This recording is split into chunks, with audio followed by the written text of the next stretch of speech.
Hey, folks, Bowtie here. As always, don't forget to hit the follow, subscribe, like, all those crazy buttons that you young people really enjoy. Even though I'm taking a little bit of time off for mental health, I'll still be posting commentary and some great stories from time to time. Well, Monday brought the news that Boerne head coach Che Hendrix was leaving the Greyhounds to head for the University of Arkansas, or the University of Arkansas, as some people will pronounce it, in an analyst role. Basically, it's kind of a form of an assistant coach. Che Hendrix leaves a legacy at Boerne. He won 71 games in the 7 years he was there. That's the most all time in the 100-year history of the program. He led them to the 2022 4A Division I state final, even though nobody picked him to make it that far. And he also helped Boerne achieve greatness, reaching the state semis in their first year in Class 5A. Again, nobody thought that would happen. Now, usually I don't comment on coaching changes. If those things happen more often than Matt Stepp makes bad predictions. Steppy didn't believe in Boerne either time that I mentioned.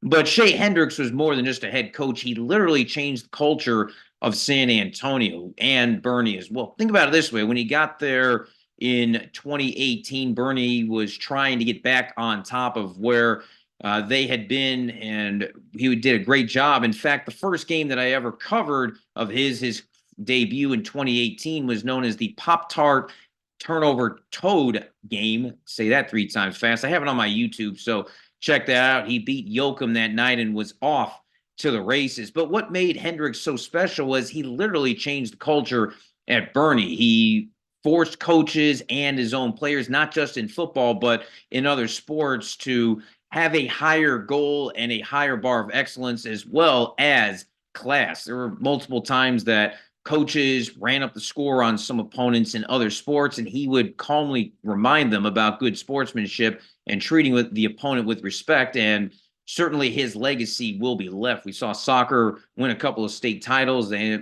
also went to the final last year, their final year 4A. Basketball made multiple trips to the state semis on the boys and girls side. Obviously, that wasn't all Che, but Che had a great job of raising the culture. And really, the high school football culture in San Antonio changed. When he got the Greyhounds to the 2022 4A Division I state final, it was only the second time in 9 years that somebody from San Antonio made a state final. Now we've seen multiple teams make state finals over the last couple of years. Smithson Valley eventually ended that drought, although a lot of people with the state title, though a lot of people thought it was going to be Che Hendrix that would do it. So Hendrix is on to Arkansas. He always treated me well. I appreciate that. So who could take over for Che Hendrix? Well, obviously, there'll be a search committee. They'll look at internal candidates as well as external candidates.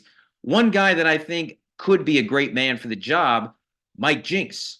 Yes, remember Mike Jinks? Jinks won a state title at Cibolo Steel in 2010. He won a title in December as an assistant at Richmond Randall, a school that was in its third year of existence. That was the game, or should I say the night before Larry Hill and Smithson Valley would eventually end the San Antonio State Championship drought, which had been at 14 years. Jinks went on to the coaching game at Texas Tech, Bowling Green, and Houston. He's back in the high school game. His daughter is actually a pretty good volleyball player in the Houston area. So I'm not going to campaign, but I definitely wish that if they don't go with an internal candidate in Boerne ISD, bring home Mike Jinks so that way San Antonio can win more state championships. Che Hendrix, we'll miss you. We'll miss the Pop Tarts and the turnover toad. Bow tie out.